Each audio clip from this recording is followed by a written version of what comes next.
The world eagerly awaits FDA approval for a COVID vaccine. We are left with a lot of questions about emergency approval, distribution, safety, and efficacy of the vaccine. To answer those questions, we are going to the top. Joining us live is the Commissioner of the FDA, Dr. Stephen Hahn. Dr. Hahn, thank you for making time for us on this very busy morning.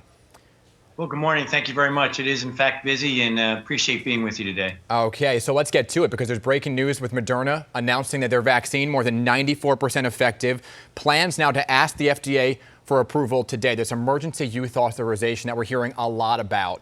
What exactly does that mean?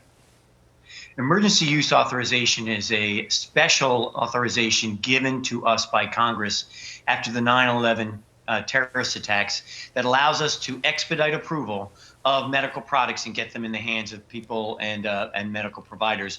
Now, we've been clear about the fact we're not going to cut corners, and the authorization process, although expedited, has very similar criteria to what we would use for the regular approval of a vaccine. Right.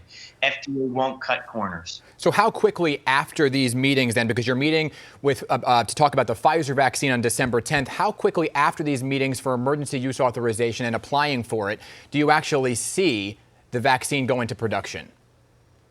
So the vaccine's already been in production, according to the public manufacturer's comments. What we do is we will receive the comments from the advisory committee on the 10th, as you described. And what we'll do at that time is we'll take it back. They're going to answer some questions for us, and we will put that into a consideration. That should happen relatively quickly, depending on the comments that they have, as well as the data that we have before us. Once that occurs, we'll issue the authorization or not, depending on what our decision is.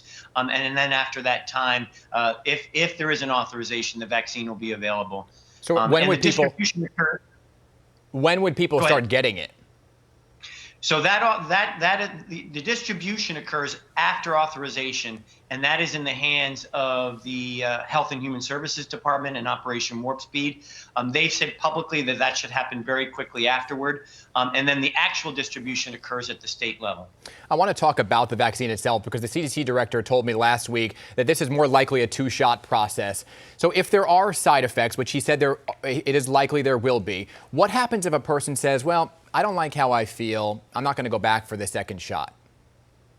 Yeah, one of our jobs at FDA is to look at the data. What do the data from the clinical trials show us what that happens after one shot, after two shots? If, in fact, there is an authorization and it is a two-shot regimen, we would strongly encourage that people receive the second shot because that would indicate that the full efficacy, the full effectiveness would be associated with that. But it can't jump ahead of what the data show. When we review the data, we'll be able to figure that out, and we'll put that in authorization, and we'll make recommendations to providers around the country. So the recent Gallup poll shows that 58% of Americans would get the vaccine. My question is that number high enough? What percentage of Americans would you like to see to drive the rates of infection down? So we, of course, would want everyone who's eligible for the vaccine to receive it. We've been very transparent about our criteria. We've been very transparent about our procedures. That's to help instill confidence that our scientists are making this decision, and they'll make it about the data. So what the experts in infectious disease indicate is that we need something called herd immunity. And the number that is often said is about 70% of Americans either being vaccinated or having had the disease itself and therefore immune. I have so many questions for you. We're limited on time. We've covered a lot about racial disparity about the virus. Will the vaccine work on everyone, kids to adults from all backgrounds? So this is a really important question. We were very clear in our guidance that trials had to have significant diversity.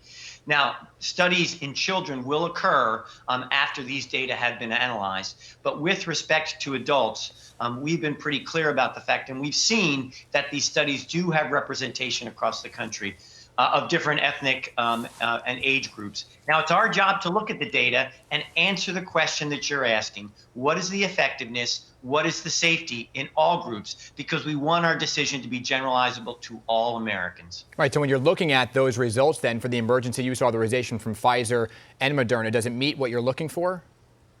So we're in the process of reviewing that. These are thousands of pages. Dan, this is a process that normally takes us months, I know. 4 to 6 months.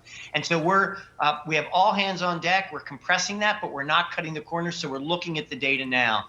If we were to issue an emergency use authorization, we will be clear about the data and what they show with respect to different groups. And stay tuned.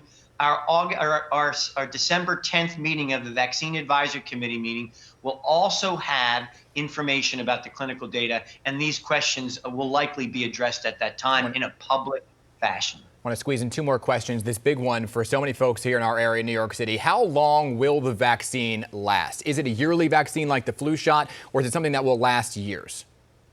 So, in the interest of transparency, we don't know. It depends on what the data show. And we'll have to have longer follow-up studies to determine how long it lasts. Will it need to be like the flu vaccine? Will it need to be a tetanus where a booster is necessary? A lot of times when vaccines are first either approved or authorized, this is not known and it requires longer-term study. So this is something that we'll have to look at the data about, but will also likely require longer-term study. And I want to bring this conversation to a very local level here, because Governor Andrew Cuomo has been very vocal that if given FDA approval, he would ignore that, conduct his own review. The president has gone on to say that New York may be delayed in getting the vaccine. What do you say about once it is approved? Will every state equally get the vaccine at the appropriate time? So the authorization from the FDA deals with the issue of looking at the science and the data to assess safety and efficacy.